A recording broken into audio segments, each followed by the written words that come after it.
You've used it once this morning, maybe twice. You'll use it again tonight.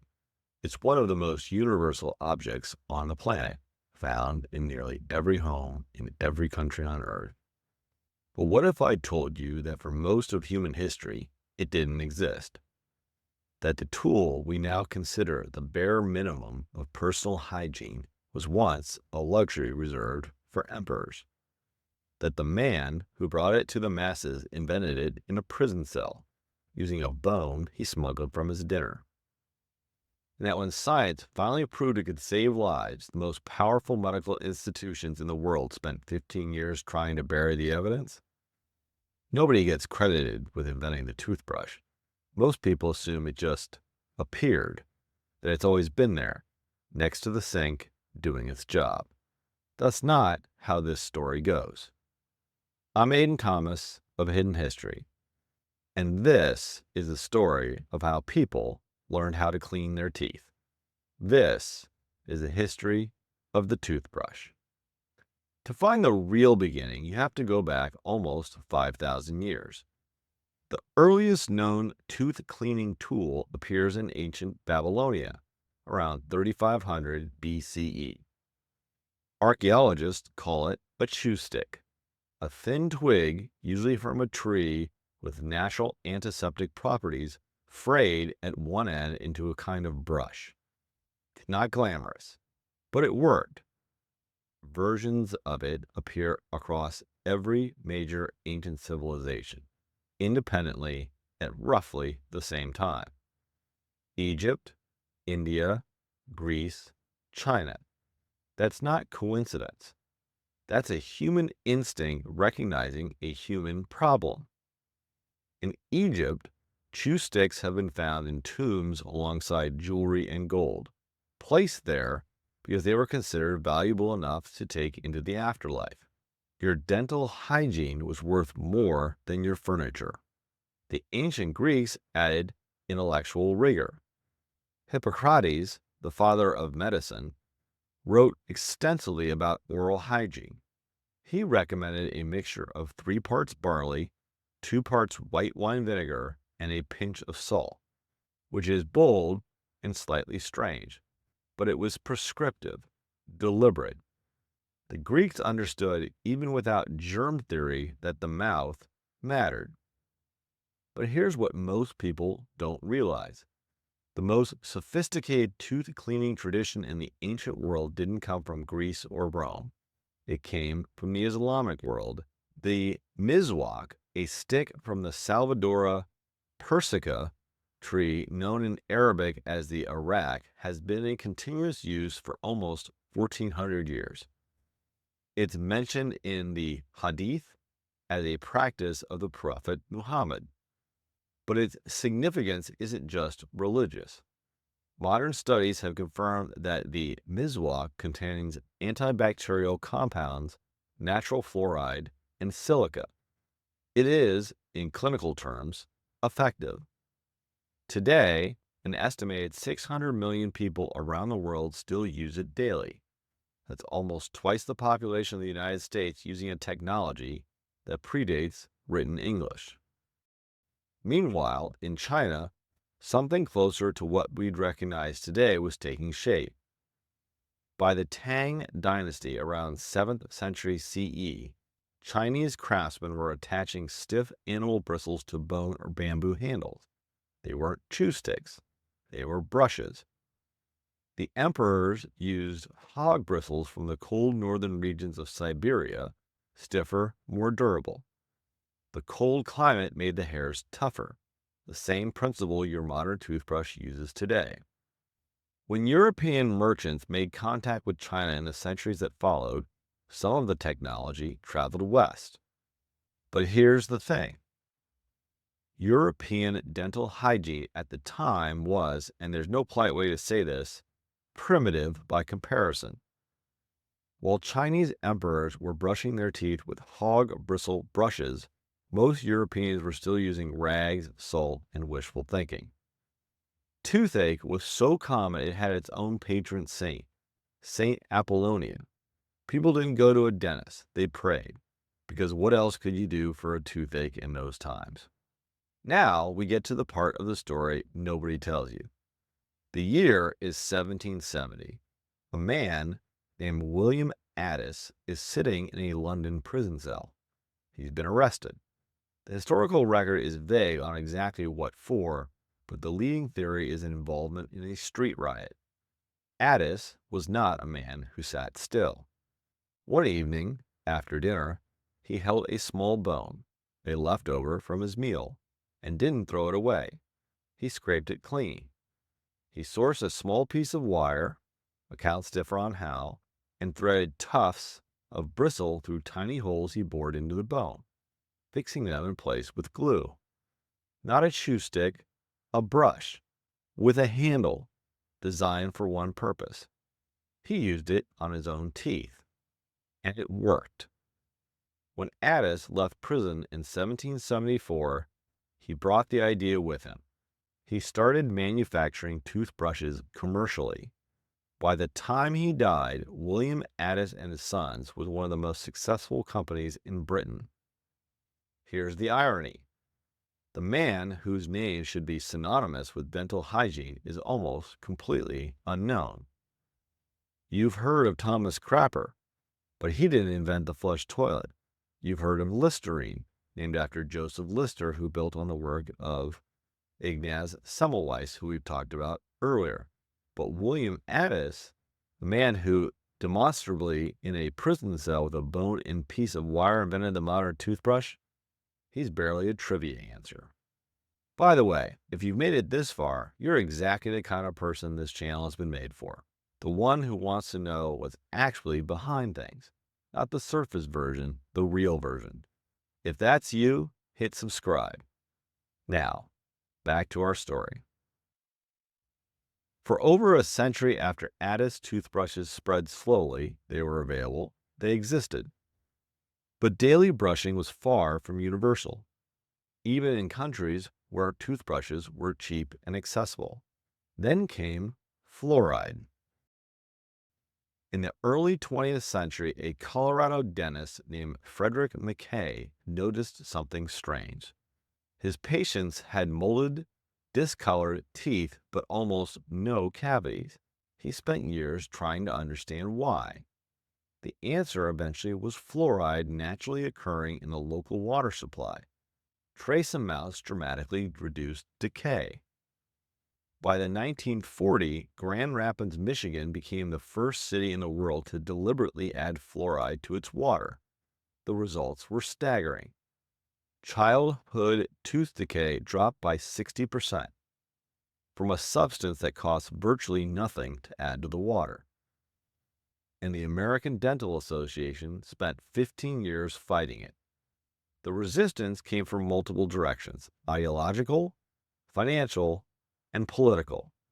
The fluoride debate got tangled in Cold War paranoia, corporate interests, and professional territorialism. But the math was undeniable. The science was solid, and eventually, evidence won. Then, a company named Procter & Gamble introduced Crest toothpaste with fluoride, and rather than fight the science, they funded it, paid for clinical trials, lobbied the ADA from the inside. In 1960, Crest became the first toothpaste to receive the ADA seal of acceptance. A soap company fixed your teeth, and the dental establishment spent 15 years trying to stop it. By the early 1960s, the fluoride wars were over. Crest had won, and American dentistry had never been more optimistic, which is exactly when a Swiss doctor named Philippe Guy Woog invented something that would change everything again. In 1954, Woog introduced the world's first electric toothbrush. He called it the Broxodent. And here's what almost nobody mentions. He didn't build it for healthy people. He built it for patients who couldn't use their hands. Orthopedic patients, stroke survivors, people with cerebral palsy. At the peak of the polio epidemic, when wards across America and Europe were full of people who had lost motor control, who couldn't grip, couldn't manage the repetitive motion that brushing requires, Woog built them a solution. The electric toothbrush wasn't a luxury, It was medical equipment. When it arrived in the United States in 1959, it was distributed not by a toothbrush company, but by a pharmaceutical company, E.R. Squibb and Sons. Within a decade, it had crossed into the mainstream. The Oral-B, the Sonicare, everything you plug in above your bathroom sink today traces back to a doctor in Switzerland who just wanted disabled patients to be able to brush their teeth. It wasn't convenience that gave the electric toothbrush, it was compassion. By the 1990s, the toothbrush was overdue for another reinvention. In 1992, an electrical engineer named David Giuliani launched the world's first sonic toothbrush out of the University of Washington, the Sonicare. It produced up to 31,000 bristle strokes per minute. A manual brush manages about 300. But here's what almost nobody mentions. The technology behind it wasn't developed for teeth. It was adapted from the same fluid dynamics used to clean crude oil from industrial pipelines. The same physics that strips petroleum from steel was now disrupting plaque bacteria in the human mouth. Meanwhile, Oral-B, the brand that started in the basement workshop of a San Jose periodontist named Robert Hudson in 1950, had quietly grown into a $500 million business by the mid-90s. Hudson had spent years obsessing over one problem. Hard bristles were shredding people's gums. His solution was radical for its time. Softer nylon, rounded tips, designed for the gum line, not against it. Both companies were eventually absorbed by corporate giants. Sonicare went to Philips, Oral-B went to Gillette, and then to Procter & Gamble. The toothbrush that began as a twig became a prisoner's experiment, crossed the Silk Road, and survived a world war, ended up in quarterly earnings reports. However, before the electric toothbrush, for nearly 400 years, from William Addison's cell in Newgate Prison to the barracks of the Second World War, every toothbrush on the planet used the same bristle: boar hair, specifically the coarse winter hair of hogs from Siberia and northern China, where the brutal cold forced the animals to grow unusually stiff, dense fur. That was your toothbrush, frozen pig hair. But here's the thing about importing frozen pig hair from Siberia and northern China. When the war started, that supply chain collapsed overnight. And it turns out DuPont had already solved the problem 4 years earlier. In February of 1938, a quiet announcement came out of a research lab in Wilmington, Delaware. The first synthetic bristle toothbrush went on sale. It was called Dr. West's Miracle Toothbrush. And in a way, the name wasn't wrong. The man behind it wasn't a dentist. He was a polymer chemist named Wallace Carothers. He'd spent years developing a revolutionary new material, the same material that would eventually become nylon stockings, parachutes, and rope. His invention didn't just replace pig hair, it ended a 400-year global supply chain in a single product launch. But here's the dark turn. Wallace Carothers never got to see it. He died in April of 1937 in a hotel room in Philadelphia by his own hand. He was 41 years old, clinical depression, years of it. He had begged DuPont to let him stop, convinced he had nothing left to give. He was wrong. 11 months after he died, his invention went into production. The toothbrush you pick up every morning exists because of a man who never lived to hold one. But here's the thing about behavior change. Science doesn't actually change behavior. Policy does. During World War II, the U.S. military issued a mandate. Every soldier was required to brush their teeth daily. Not a recommendation, not a suggestion, an order. And when those soldiers came home, they kept doing it. Not because they understood germ theory, because it had become habit, drilled into them by the most powerful behavioral conditioning apparatus in American history. Good advice had existed for decades. What changed wasn't knowledge, what changed was compulsion. An institution powerful enough to make 16 million people brush their teeth and a generation of families who grew up watching their fathers do it every morning. That's not how we like to tell the story. We prefer to think enlightenment follows evidence, that people learn and then people change. That's not what happened here. A war changed it. Today, you own a toothbrush. Almost certainly more than one. Dentists hand them out for free. They vibrate. They connect to your phone. You feel vaguely guilty when you use one fewer times than you should. That guilt is new. That routine is new. For most of human history, the 99% of the time people have had mouths, this did not exist as we know it. A Babylonian chew stick, a Chinese emperor's hog bristle brush, an Islamic tradition backed by modern chemistry, a British prisoner with a bone and a piece of wire, a Colorado dentist who noticed something strange, a soap company with a clinical trial budget, and a wartime mandate that turned a habit into a ritual. It wasn't about dental hygiene. It was about who gets to decide when a civilization finally cleans itself.